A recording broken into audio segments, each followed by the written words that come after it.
Oh my word, I cannot believe what has just transpired at the Theatre of Dreams. Something special is happening at Manchester United, and there is a bald-headed man at the epicenter of it all, and his name is Erik ten Hag. There is a shift, a change in mentality, an improvement in passion, desire, and winning mentality. There is a winning attitude and a culture of never giving in until the last minute, developing at Manchester United. And I am here for it because that was the most majestic thing I have experienced in a long, long time. After getting piped at the Etihad 6-3, losing 4-0 to Brentford, losing 2-1 to Brighton on the opening day, when things look grim and things look sad, somehow Manchester United were able to turn it around. Somehow Manchester United were able to go on a good run of form. And what did the haters say? Well, you haven't played anyone decent. Factually not correct. We played Arsenal, who are top of the league. We beat them 3-1 at Old Trafford. We played Liverpool, who, by the way, at that time, nobody knew how bad they were going to be. Everyone was still putting Liverpool in the top 4. We beat them 2-1 at Old Trafford. But we haven't played anyone decent. Cool. All right. We haven't played anyone decent. Now we beat Manchester City. What's up? Now we've beat Manchester City. What's up? Rivals, where you at? Where you at? I am buzzing. I cannot believe it. I went through the full range of emotions. It was a roller coaster of emotions, a puzzle of confusion, a genuinely perplexing 90 minutes because for the first half, I was confident. For the first half, I was calm. For the first half, I was collected. Manchester United were playing through the press quite well. Each and every individual from defense to the midfield was doing their job almost perfectly in terms of playing through the press and not falling victim to Manchester City's relentless desire to chase down and cover each and every single square inch of that pitch. They do not leave a single blade of grass untrimmed and unturned. Manchester City are relentless. They are the measuring stick of excellence. And they are truly, truly the litmus test. Even though they're not at their best, even though we can all see that Manchester City are not as good as they were when they finished, as the Centurions, they are still the litmus test. Beating them still counts for something. It counts for a hell of a lot, especially when you are talking about a team that 6 months ago had its worst Premier League finish in the Premier League era. The lowest points total in Manchester United's history since 1990, since the founding of the Premier League. And somehow, 6 months later, we've completely and utterly transformed that very same core of players into a winning team, a team with a genuine desire and understanding of never giving up. It's beautiful to see.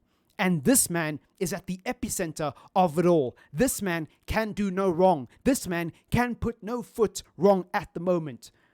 The first goal, he was caught offside. What did he do? He intelligently guided the ball towards the edge of the box, did not stop. He played by the whistle. This is something you get taught in elementary school, in primary school, in preparatory school for some of the English viewers. This is something you get taught at a young age. Play by the whistle. Even if you know you're offside, even if you know you've committed a foul, even if you know you've done something wrong, play by the whistle. Do not give up. Rashford continues to chase that ball down and he intentionally does not touch it on the off chance that somebody is coming on the horizon. And what do you know? Bruno Fernandes, who else but the Portuguese Magnifico himself, cooler than a cucumber in the freezer.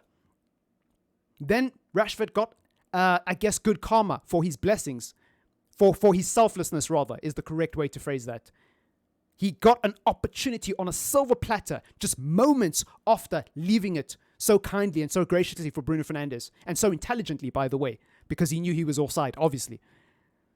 Oh, I tell you what. And Manchester City, look, when they went 1-0 up, I thought to myself, this is it.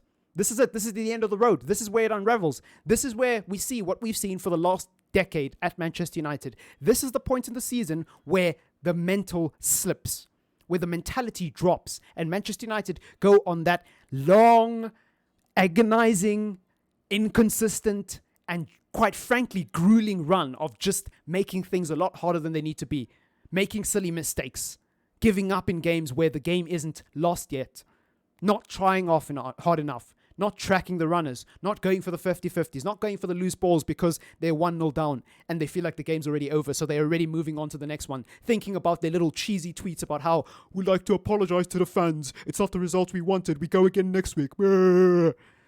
That was Manchester United of old. That was Manchester United just 6 months ago.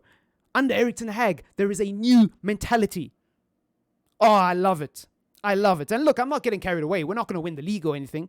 But it's just nice to see a change in mentality. It's just nice to see a manager who actually gives a damn about raising the standards. It's nice to have a manager who isn't just a nice guy, but is ruthless. He knows when to be nice, but he knows when to be ruthless. He knows when to drop favorites. He knows when to say, hey, I don't care how much you earn. I don't care what car you drive, and I don't care who your name is. If you do not play well and you do not play by my rules, you will be dropped. Ask Cristiano Ronaldo. Ask Harry Maguire. Ask Marcus Rashford when he slept in the other day.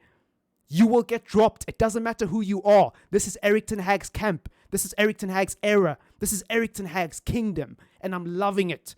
Give him the keys to the castle. Give him whatever he wants. Because this is the right man to take Manchester United forward. I am convinced of it. After today's performance, I am convinced. It won't all be, butterfly and roses. There will be moments where we question whether Erik ten Hag is genuinely the right man. But for the most part, I'd like to think that my belief in him is resolute now. It is firmly and utterly resolute. It's done. Like, there's not much that can convince me unless we get relegated or something crazy like that. He's the right man. I'm convinced of it. He's the right man.